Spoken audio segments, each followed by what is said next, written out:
Vamos a comenzar entonces con el tema de análisis de cloruro de sodio en los alimentos por medio de la refractometría.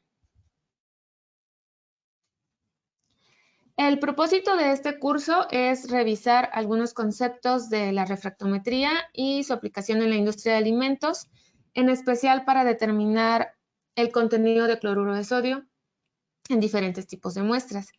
Además, les vamos a mostrar cómo medirlo utilizando un refractómetro especializado y llevaremos a cabo demostraciones prácticas, como ya les había comentado. Durante el curso hablaremos de los siguientes temas. Vamos a iniciar con una introducción a la refractometría. Después hablaremos de cómo funciona un refractómetro, la relación entre el cloruro de sodio y el índice de refracción, el papel del cloruro de sodio en los alimentos. También haremos una descripción de cuál es el procedimiento de análisis utilizando un refractómetro y al final lo haremos de forma práctica. Ok, vamos a iniciar describiendo un poco acerca de lo que es el índice de refracción, que también se conoce como índice refractivo. Esta es una propiedad natural de toda materia y nos describe cómo la luz se propaga a través de ese material. Realmente lo que nos indica el índice de refracción es la velocidad a la que la luz se desplaza en un material en comparación con la velocidad en el vacío. Cada material tiene un índice de refracción propio y lo que vamos a observar es que cuando la luz pasa entre un material u otro va a cambiar su dirección. Esto se debe principalmente al cambio de velocidad. El índice de refracción de un medio se puede calcular mediante la ecuación que se muestra en la diapositiva, en donde n es el índice de refracción, c es la velocidad de la luz en el vacío. ¿Alguien sabe cuál es la velocidad de la luz en el vacío? Es una constante. Y b es la velocidad de la luz en los medios. Ambas velocidades, tanto la del vacío como la del medio, se da en metros sobre segundos, por lo tanto, esta n, el valor de n, no tiene unidades de medida, es adimensional. Y cuanto mayor sea este valor de n, cuando hacemos el cálculo y nos da un número más alto, quiere decir que la luz va a viajar más despacio. Entonces, mientras mayor sea el índice de refracción, más despacio viaja la luz. Como podemos observar en la imagen, cuando sumergimos un lápiz en el agua, parece que se dobla, como están observando aquí. Y esto se debe precisamente a este efecto de la refracción y, bueno, de la luz, o sea, la refracción que sufre la luz cuando pasa de un medio a otro, es decir, cuando pasa del aire al agua, porque el índice de refracción del agua es mayor que la del aire, por lo tanto, la velocidad va a disminuir y va a cambiar su dirección. Bueno, es muy importante mencionarles que el índice de refracción no es una constante. Depende tanto de la temperatura como de la longitud de onda. Por este motivo, los equipos utilizados para medir el índice de refracción, sobre todo los equipos digitales, cuentan con un sensor para realizar estos ajustes del cambio de temperatura. Cuenta con un sensor de temperatura y también se diseñan con una lámpara LED específica a una longitud de onda específica para que no haya variaciones y podamos tener lecturas más exactas.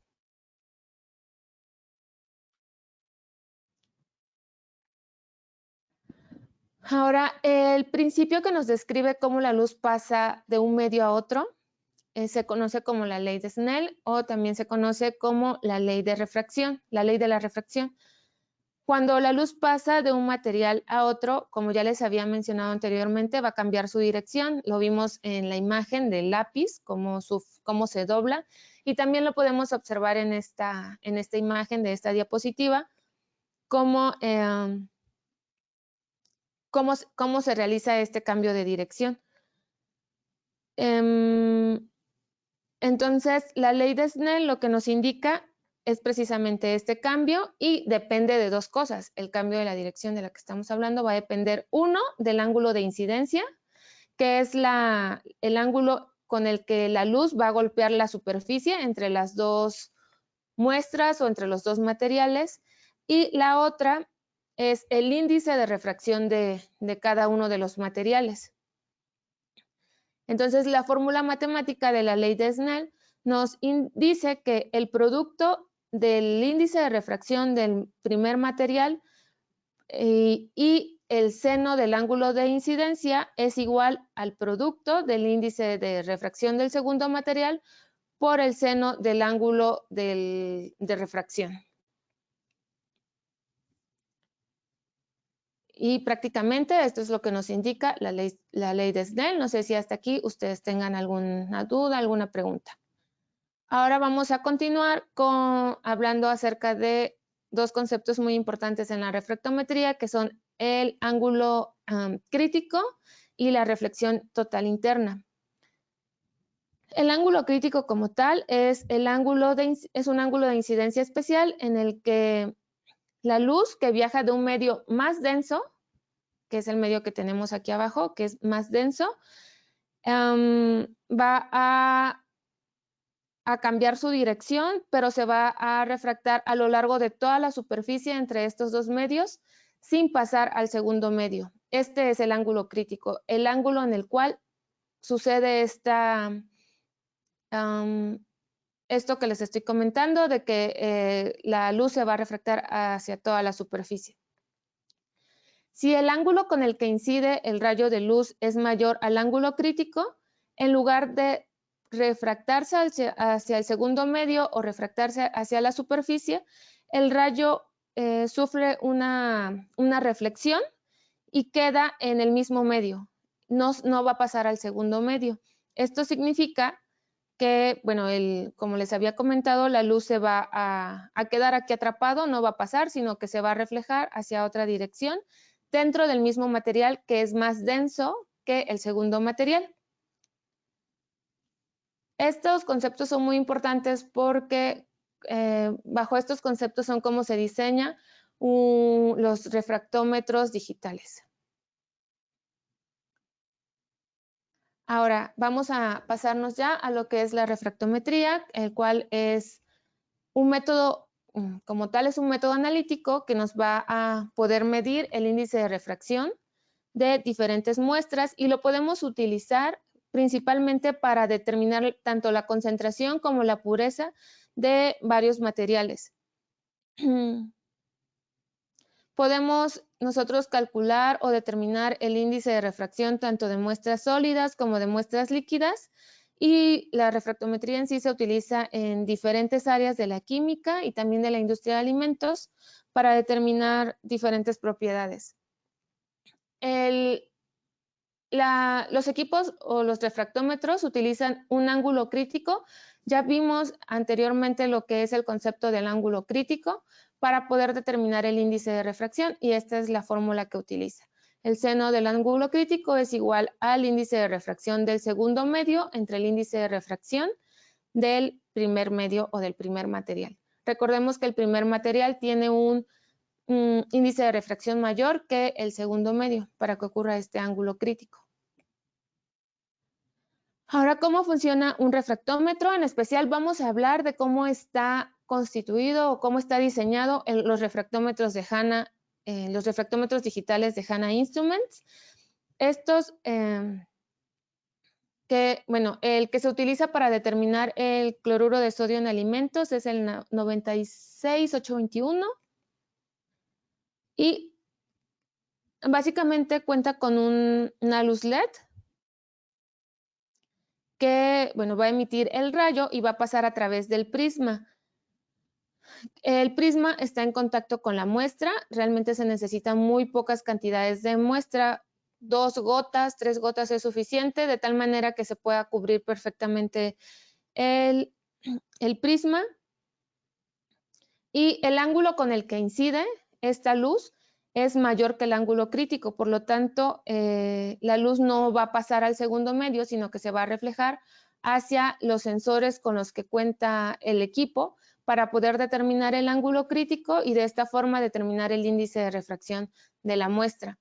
También cuenta con unos lentes, estos básicamente sirven para enfocar el rayo que se refleja y nos llegue a nuestro sensor de imagen.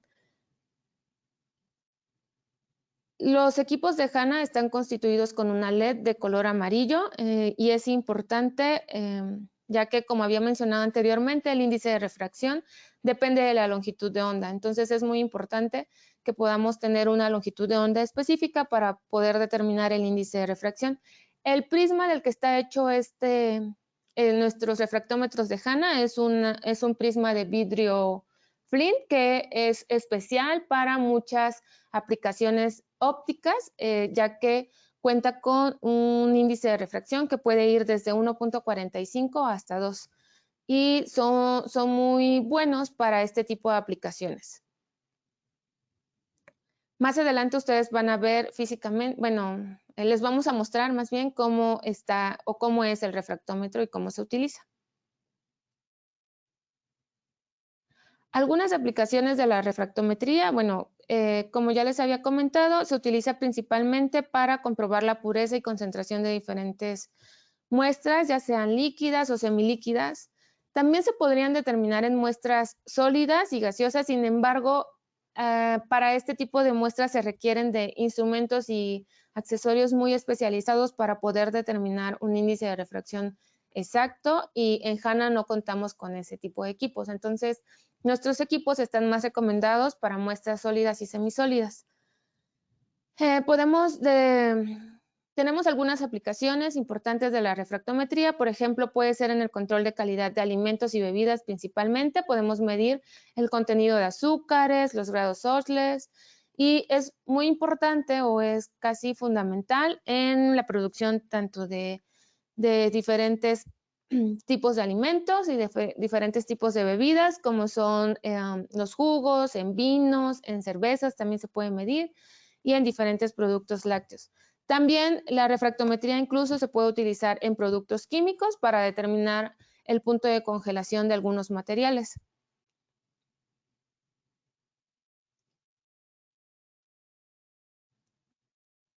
Ok, antes de entrar a lo que es la medición del cloruro de sodio con el refractómetro vamos a hablar un poquito acerca de por qué es importante. Generalmente el cloruro de sodio se conoce como sal de mesa y podemos agregarlo a los alimentos en la fabricación de alimentos, principalmente uno para conservar los alimentos, o sea, extender su vida, ya que tiene algunas propiedades que pueden ayudar a prolongar precisamente su vida útil y ayuda a reducir la actividad de microorganismos como son bacterias o levaduras. Entonces, esto hace que se pueda extender la vida útil de anaquel de los alimentos. También puede mejorar el sabor, ya que bueno, la sal hace que tenga los alimentos procesados sean más sabrosos y también sean más, ¿cómo se dice la palabra? Ya se me olvidó, que no podamos dejar de comer esos alimentos. Ok, y también nos ayuda a mejorar la textura y también la apariencia de los alimentos, ya que este compuesto, la sal, va a ayudar a retener la humedad en los alimentos y esto hace que mejore su textura, principalmente en alimentos como los panes o productos horneados y también en productos cárnicos nos van a ayudar a este tipo a mejorar estas características de esos alimentos. En el control de la fermentación también ayuda, por ejemplo, en la producción de pan y otros productos horneados. También puede ayudar a regular la fermentación de la masa y controla la actividad de las levaduras, como ya había mencionado anteriormente. Y bueno, el control de humedad, ya que retiene la humedad en ayuda más bien a regular la humedad en ciertos alimentos, tanto en quesos como embutidos, también en algunos productos cárnicos. Y muy importante que nos ayuda a conservarlos y a evitar que proliferen microorganismos. Sin embargo, bueno, muchos sabemos que un alto contenido de cloruro de sodio en nuestros alimentos, bueno, principalmente de sodio en nuestros alimentos, puede ser dañino para la salud. De hecho, la Organización Mundial de la Salud recomienda máximo consumir 1500 miligramos por día. Es muy difícil estar contando cuánto se consume, pero generalmente en las etiquetas de los productos que nosotros compramos en el súper vienen especificados la cantidad de sodio que contienen esos alimentos. Entonces, para evitar algún riesgo en la salud, sería muy importante que todos podamos identificar estas etiquetas, sobre todo en el contenido de sodio, para pues, evitar consumir de más.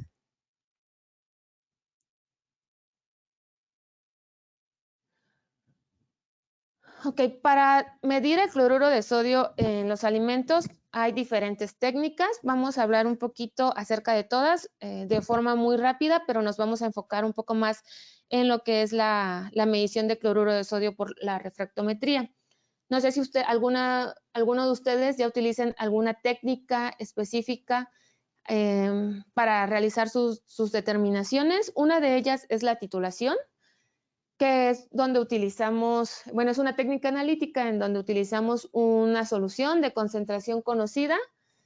En este caso es nitrato de plata, en el que va a reaccionar con las sales presentes en la muestra, en especial con el cloro, para poder realizar esta determinación. La titulación se puede hacer tanto manual como automática, semiautomática, dependiendo del grado de precisión y también de las posibilidades de laboratorio para poder llevar a cabo sus muestras. Obviamente, mientras más automático sea el proceso, más exactitud vamos a tener en nuestros resultados. Otra forma de medir el contenido de cloruro de sodio es por medio de la conductividad eléctrica.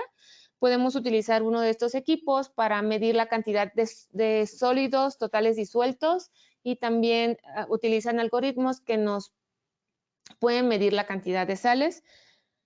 Recordemos que en una muestra que tiene mayor contenido de sales disueltos va a tener una mayor conductividad eléctrica y es con base en eso como se calcula para darnos un resultado. Otra forma de medir las sales presentes o el sodio es por medio de un electrodo de ion selectivo que va a medir la actividad del sodio presente en una solución.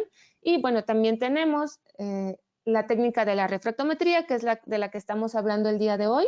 Y como ya había mencionado anteriormente, es una medición que principalmente utiliza el índice de refracción de diferentes sustancias para determinar su composición. Las ventajas de los refractómetros es que son económicos y no requieren tantas habilidades para su operación. Lo que hacen es determinar el contenido de sal, el contenido de cloruro de sodio mediante el índice de refracción y podemos utilizarlo en muestras como aderezos, ensaladas, condimentos,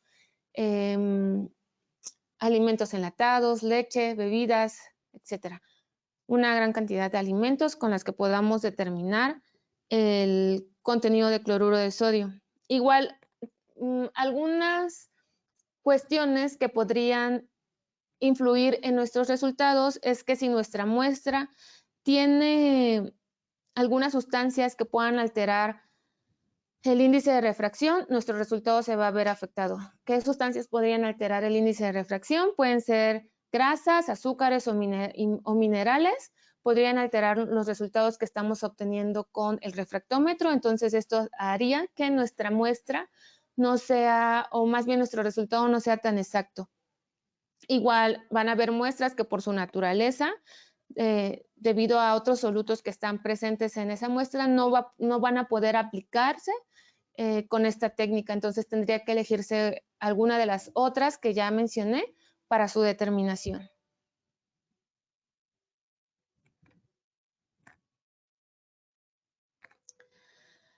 Ok, el refractómetro digital que nosotros tenemos para medir cloruro de sodio en alimentos es como el que vemos en pantalla. Se necesita de 2 o 3 gotas que cubran nuestro prisma de vidrio para poder realizar la medición. Estos equipos están diseñados para trabajar en un intervalo de medición de, por ejemplo, tenemos gramos sobre 100 gramos, es de 0 a 28.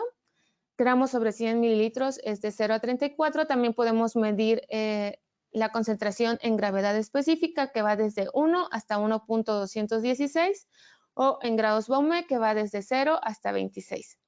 Y también el equipo cuenta con un sensor de temperatura que nos va a ayudar que nos va a realizar las compensaciones de temperatura para tener lecturas más exactas. Recordemos que el índice de refracción depende de la temperatura a la que estamos realizando la medición. El procedimiento de medición es muy sencillo. Se los voy a describir un poquito y más adelante lo vamos a hacer de forma práctica. Primero hay que encender el equipo con el botón de encendido y apagado. Posteriormente, el equipo nos va a pedir que realicemos un cero. Este cero se realiza con agua destilada. Necesitamos de 2 gotas de agua destilada y una vez que lo colocamos en el prisma y ya la temperatura está estable, podemos seleccionar el botón de cero. En pantalla, en unos cuantos segundos nos va a mostrar cero en la pantalla y retiramos el agua destilada con un papel absorbente y después secamos correctamente con un paño suave y posteriormente colocamos la muestra que vamos a medir. Una vez colocada, igual esperamos a que la temperatura se estabilice, igual es muy rápido la estabilización de la temperatura. Seleccionamos el botón de leer y en la pantalla nos va a mostrar el resultado, ya sea en la unidad de medida que ustedes hayan seleccionado, en gramos sobre 100 gramos, gramos sobre 100 mililitros, gravedad específica o grados Baume. Y una vez que ya obtenemos nuestros resultados, tenemos que limpiar con agua destilada las veces que sea necesario, sobre todo cuando utilizamos muestras que pueden tener sólidos que podrían quedarse en nuestro prisma. Entonces, únicamente limpiamos con agua destilada, absorbemos el agua y secamos muy bien para realizar nuestra siguiente medición o para guardar el equipo. Es muy sencillo, este paso es bastante rápido, no hay tantas complicaciones, a menos que sea una muestra difícil de tratar, podríamos tener algunas pequeñas desviaciones, incluso en pantalla nos puede marcar algún error de que la muestra no se puede leer, de que no se colocó bien o de que la lámpara ya no está emitiendo suficiente luz para realizar la medición. Cuando esto sucede, obviamente se tiene que enviar el equipo a nuestro departamento de servicio técnico para que ellos lo evalúen y vean si puede haber alguna solución con el equipo. Algunas recomendaciones o cuidados que nosotros debemos de realizar con nuestro refractómetro digital para que funcione correctamente. Uno es realizar la limpieza. Después de cada medición debemos de retirar correctamente nuestra muestra y limpiarlo con agua destilada. No se debe de utilizar ningún solvente para limpiarlo porque esto puede dañar el prisma. Únicamente se limpia con agua destilada, se absorbe con un papel absorbente y se vuelve a limpiar las veces que sean necesarias hasta que ya no queden residuos. También tenemos que almacenarlo de forma adecuada. Si nosotros estamos trabajando en un laboratorio donde el equipo siempre va a quedar fijo, lo podemos dejar ahí. Si tenemos que transportarnos de un lugar a otro, se recomienda que se guarde el refractómetro en su estuche para evitar que se caiga, porque esto puede dañar nuestro prisma y los componentes internos del equipo. También es muy importante almacenarlo en un lugar que no tenga tanta humedad, que no esté en contacto directo con la luz del sol y evitar también las temperaturas extremas. Entonces, debemos de tener algunos cuidados en ese tipo de cuestiones para el almacenamiento adecuado. Se requiere de una calibración regular. Generalmente este equipo no se calibra, se hace el cero. Lo que podemos hacer para verificar que nuestro equipo está funcionando correctamente es realizar un estándar de cloruro de sodio. Hacemos una solución de cloruro de sodio de concentración conocida y con eso nosotros podemos comprobar que realmente estamos obteniendo las lecturas correctas. Igual en cuanto a la manipulación, lo mismo, hay que evitar que se caiga nuestro refractómetro, a que esté en contacto directo con la luz del sol cuando estemos tomando la medición. En caso de que esté en contacto directo, hay que tapar con la mano arriba de la muestra, o bueno, cubrir con la mano más bien donde está el prisma para evitar que llegue ese contacto directo con el sol, pero de cualquier forma lo más recomendable es evitar que se haga precisamente esas mediciones justamente bajo la luz del sol. También se recomienda el cambio de las baterías. Cuando encendemos el equipo nos va a mostrar el porcentaje de la batería. Cuando ya esté abajo de un 10% de su vida, se recomienda hacer el reemplazo. Este equipo utiliza una batería de 9 volts, que son una pila de 9 volts, que son de las cuadradas, entonces es muy fácil de conseguir y se recomienda hacer ese reemplazo. Evitar la contaminación cruzada. ¿Cómo podemos hacer esto? Pues limpiando cuidadosamente nuestro prisma después y toda el área donde la muestra estuvo en contacto para evitar que se contamine la segunda muestra a medir. Y el mantenimiento preventivo, pues también se recomienda eso precisamente, hacer la limpieza y si es necesario enviarlo al departamento de servicio técnico para que realice una revisión y mantenimiento un poquito más exhaustivo, lo podemos, lo pueden realizar. Realmente el equipo no necesita tanto mantenimiento si nosotros lo manipulamos, limpiamos correctamente y lo almacenamos correctamente, no va a requerir tanto mantenimiento. Vamos a pasar ahora a la sección de las pruebas para que ustedes conozcan el equipo. Nada más denme unos segundos para podernos pasar.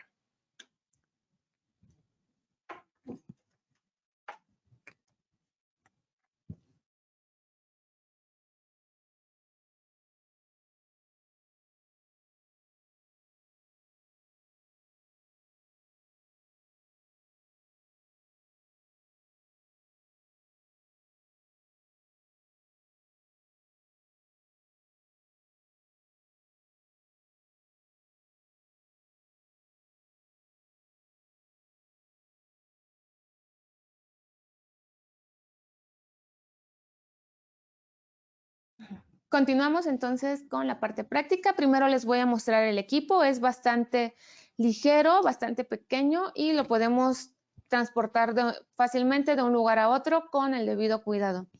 El equipo, como ya les había mencionado, tiene una luz LED que está internamente y va a emitir un rayo de luz de color amarillo. Aquí en esta parte es donde tenemos el prisma y el anillo de acero inoxidable. El prisma es de vidrio, que es donde va a estar en contacto con la muestra. Para manipularlo, tiene muy pocos botones. Vamos a encenderlo con el botón de encendido y apagado. Cuando lo encendemos, podemos ver el porcentaje de la batería y nos muestra en la pantalla las unidades de medida que se seleccionaron para la medición. En este caso tenemos gramos sobre 100 gramos y tenemos también la temperatura que está midiendo en este momento. Para cambiar de las unidades de medida, lo vamos a hacer con el botón de Range. Vamos a seleccionarlo varias veces hasta que lleguemos a la unidad de medida con la que nosotros vamos a trabajar. Ahorita estamos en gramos sobre 100 gramos. Si lo seleccionamos, se cambia a gramos sobre 100 mililitros. Lo vuelvo a seleccionar. Se va a cambiar a gravedad específica y a grados Baume. Vamos a trabajar el día de hoy en gramos sobre 100 gramos. Voy a cambiar estas unidades. Ya tengo seleccionada mis unidades de medida a las que voy a trabajar. Y los otros dos equipos los otros dos botones ya son para realizar nuestras mediciones. Uno es para hacer el cero y el otro es para realizar la lectura. Como ya les había mencionado, voy a utilizar agua destilada, un paño de limpieza o un papel absorbente para retirar el agua y también necesito de un paño de limpieza que sea suave.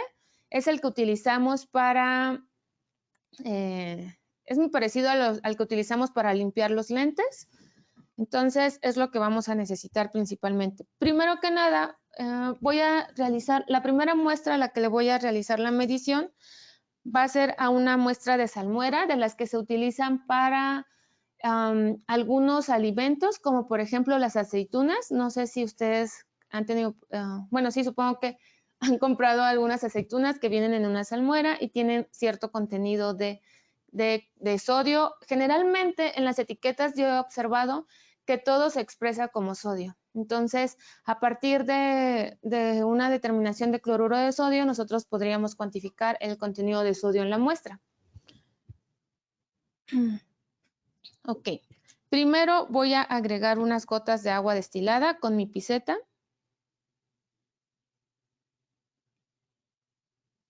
De tal manera que cubra perfectamente bien el prisma. Si pueden observar que cubrimos el prisma. Y voy a seleccionar el botón de 0 para hacer la lectura. Ok, ya me aparece 0 y la lectura de ATC quiere decir que realizó la compensación automática de temperatura.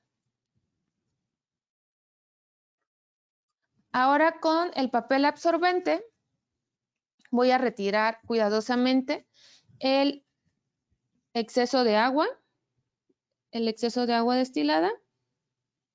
Ok, y vamos a secar con nuestro paño de limpieza. Igual de forma muy cuidadosa, evitando ejercer mucha presión sobre nuestro prisma.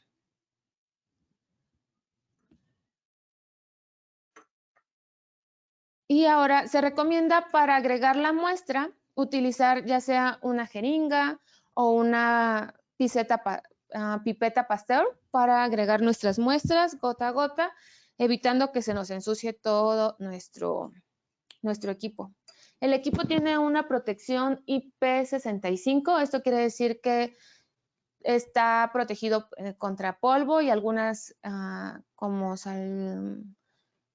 pequeñas salpicaduras de agua, pero pero si se moja mucho de agua, pues no vamos a poder proteger los componentes internos de nuestro equipo. Entonces, igual voy a agregar algunas gotas. Una vez que ya hice el 0, agrego algunas gotas. Solo con 3 gotas ya observo que sí está cubierto perfectamente bien mi prisma, que es lo importante.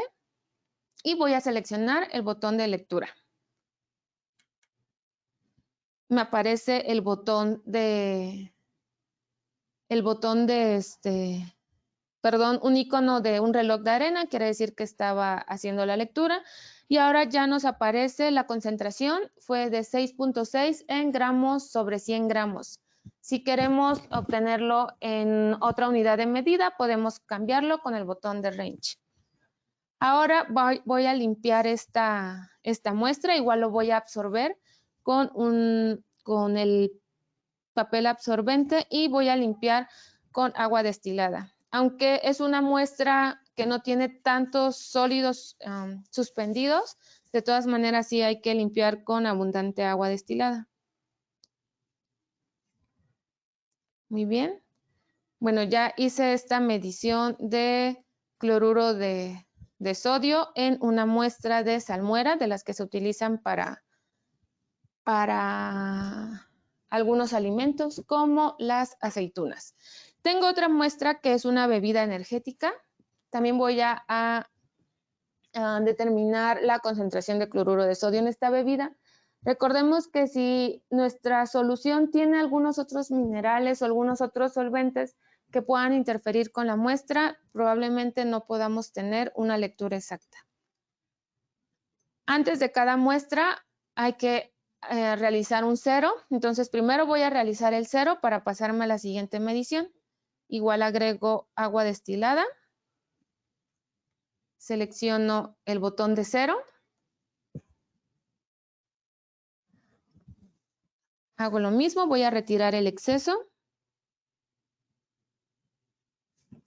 Y a limpiar cuidadosamente mi prisma. Ok. Una vez que limpiamos, agregamos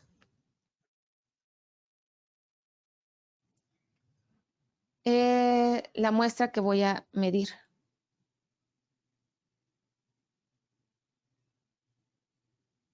Ahí está. Ok, selecciono el botón de lectura y me da una concentración de 5.5 gramos sobre 100 gramos de cloruro de sodio. Lo mismo, voy a retirar esta muestra y enjuago con suficiente agua destilada.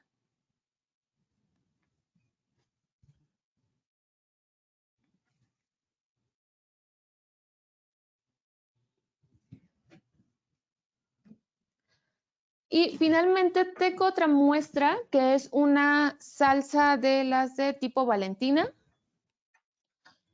Esta muestra yo la pude ingresar, de hecho hice la medición directamente, sin embargo es muy difícil de limpiar una vez que se hace la medición directa tal cual de la muestra de salsa Valentina. Entonces lo que hice fue hacer una dilución.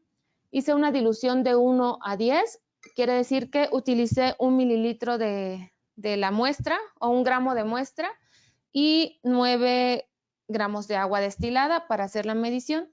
Entonces, esta técnica se puede hacer, sin embargo, cuando hacemos diluciones, podemos incrementar, 1, los errores en nuestras mediciones y 2, la resolución con la que obtenemos nuestros resultados. Este equipo tiene una resolución de 0.1, entonces, si nos da, por ejemplo, 0.9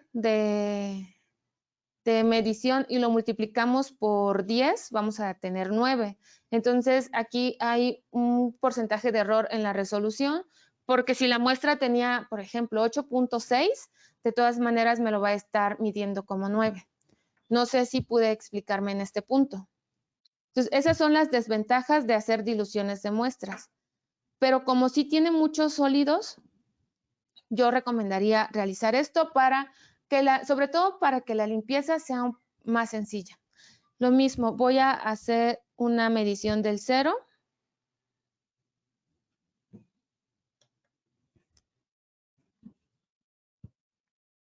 Ahora vamos a retirar el exceso de agua. Secamos muy bien.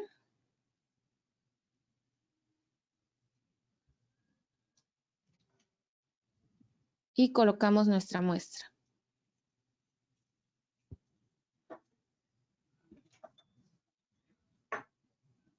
Ok, voy a realizar la lectura. Y sí, obtuvimos una concentración de 0.9.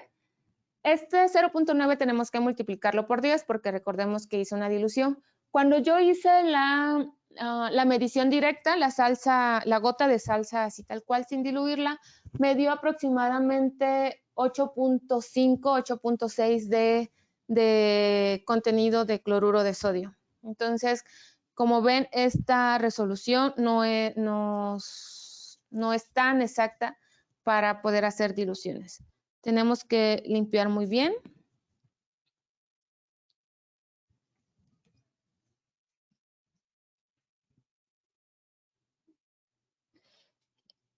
Esta muestra, a pesar de que hice una dilución, todavía tiene muchos sólidos suspendidos, entonces sí tengo que limpiar bastante bien para que no me quede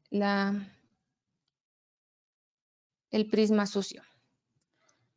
Y bueno, esas son las muestras que medimos el día de hoy. No sé si vamos a revisar ahora las preguntas que ustedes hayan tenido a lo largo de este webinar, y si tienen algún comentario también lo pueden escribir ahí en la parte de la sección de preguntas.